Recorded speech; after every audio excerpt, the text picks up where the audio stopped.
Want to make some easy gold? Step right up and let me show you what I have for sale.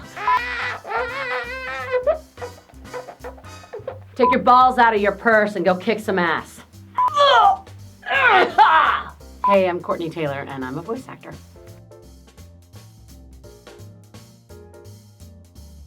I am Sergeant Hammer from Heroes of the Storm. Fucking Jack from Mass Effect. Ada Wong in several of the Resident Evil games and the Damnation movie. I'm Arwen from Lord of the Rings, War in the North. I'm Starla on regular show. Who could forget Starla? It was a 2-year process. We had, Bethesda gave us an amazing director. His name is Kal-El Bogdanov. There's so many quests in that game. There's so many people that you meet. And really, he acted his ass off.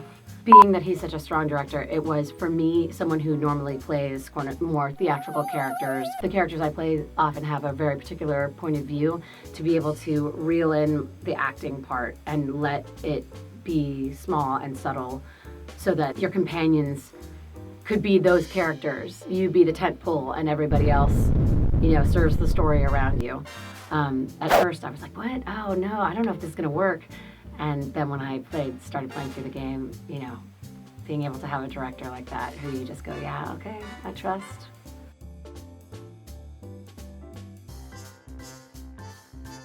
Most of the time, I find that the work that I do is outside of the audition or the actual job. I spend a lot of time listening, whispering back at movies and stuff. My family loves that. They're like, shh.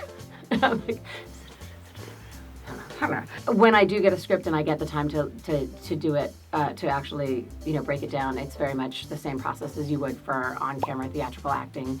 Who am I? Where am I? Who am I talking to? What's my point of view? This situation, urgency, especially with video games. There's very much physical parameters that I want to know. How far away am I? Are we in combat? Those kinds of things will definitely be all kinds of, I kind of visualize them as like knobs and levers that you can twist and turn. So you might start out with something, put it in the machine, tick, tick, tick, tick, and get something totally different on the other side.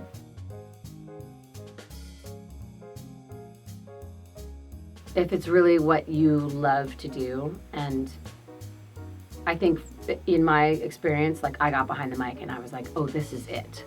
I know, I'm home. Then no matter how competitive it is, no matter how difficult it is, definitely keep trying.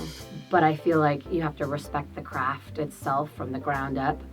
Take improv classes, take cold reading classes, because those things will really help you in the booth when somebody hands you a script and you're reading it as you're recording it. Improv in animation is invaluable. Finding the funny, those are things that not everybody has impeccable timing or is just a hilarious person, so those things really service you. Some of the stuff can be really abstract. It's out of order, speaking specifically to games. We record out of order. You don't know who you're talking to. You might go from a gut-wrenching, weeping scene to combat, back to back. And so knowing those basic questions of who am I, where am I, who am I talking to, how do I feel about them, will serve to tether you when you don't really know what's going on. Hey, I'm Courtenay Taylor, and I'm just here to tell you to please subscribe to Verite Voiceover on YouTube. I was obsessed with commercials. I mimicked people all the time. I make fun of my parents because they have accents. I had an accent, an Australian accent when I was a kid, so I think